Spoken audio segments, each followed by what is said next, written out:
Those of a nervous disposition must look away now. We might have been the runaway success story of 2008, but if you're a die-hard Nintendo fan, you'd be forgiven for wondering what has happened to all the great Gamers games, in amongst the slavering stampede of top-shop tween terrors, fatty-baiting dross, game show abortions, and the rednaps. I love beating you! Well, you don't get much more gamey than the House of the Dead series. Sega's cult arcade shooter has already dragged itself onto Wii in a decent port of the second and third instalments.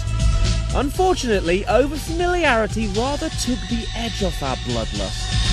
However, UK studio Headstrong Games, formerly Kuju London, creator of Battalion Wars on Wii, is hoping the first version of House of the Dead, created exclusively for home console, will revive our hunger for zombie slaughter.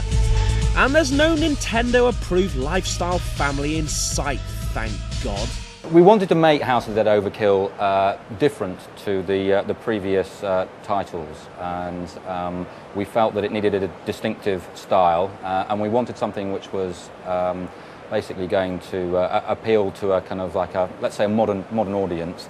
And in discussions with Sega, we decided on this sort of exploitation, kind of grindhouse style theme that we could not just sort of apply to the gameplay itself, but also to the whole style and look and feel of the game. Terror, fever, and a taste for flesh. Headstrong is utterly brazen in citing Overkill's influences.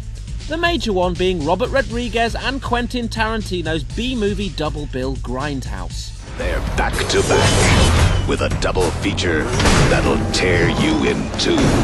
That's at the very least got to be a better point of reference than the actual House of the Dead movies, directed by the movie maker all games developers fear, Uwe Boll. And with all the effects in place, we must admit it all looks rather snazzy for a Wii game.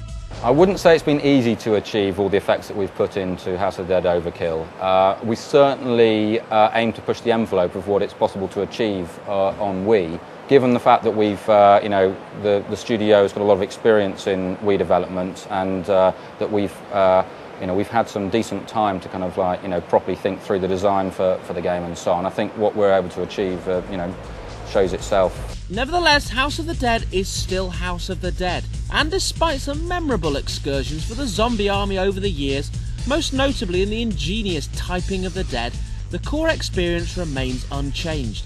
Point, gun, at face, shoot. Essentially, the game is not so much of a departure from the previous titles that it's unrecognisable. So much of the kind of like the core gameplay is still there. It's still about shooting your enemies and getting great scores and so on. But we wanted to add more to it than that. We wanted to expand out and give it its own feel. So what enhancements to the classic formula have been made? So there's a large number of weapons in the game. We have also got two-player cooperative mode, so that's a kind of a key element of the gameplay, and the kind of the way that the players have to interact with each other to succeed in the game is key to Overkill. We talked about Wii View, which is the ability for players to sort of look outside of the normal kind of perspective of the screen as they travel through the levels. Whether these additions actually add to or detract from the pure slaughter of House of the Dead, we'll find out closer to release.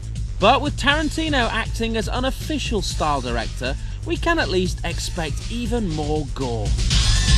And for any Wii owner who isn't a rednap, that's got to be a good thing. I absolutely think that there's a place on Wii for titles like this. In fact, in some ways it's surprising there haven't been more already.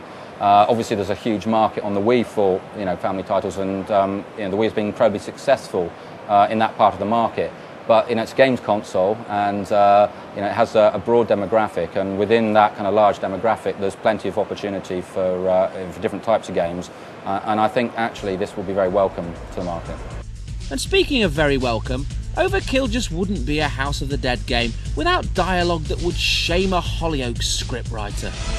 I don't want to die! Oh yes, absolutely. I mean, one of the things that we've worked very hard to achieve in the game is kind of good badness, if that makes sense. So we've got some great music, It's all in the theme of this kind of exploitation kind of style that we've talked about previously, so this kind of grindhouse look, and that carries through to the dialogue as well. The voice acting is of great quality, but in the style of previous games. Reheated ports and cameo appearances in sports games are all well and good, but can House of the Dead, which first graced arcades all the way back in 1995, make a real impact on Wii? And more importantly, offer something that's going to last beyond a blissful weekend of mindless slaughter? With the game due out next month, Eurogamer.net will have the full review for you soon. Just leave poor Bradley alone. One of those zombies in there is called Bradley because it's modelled on me. And it's very off-putting when I hear the guys outside my office saying, "Get Bradley in the head! Get him in the head!" No, get him in the leg. He'll start crawling towards you. The House of the Dead. Overkill. Enjoy a bite at Papa Caesar's drive-thru, just 500 meters from this auditorium on the left.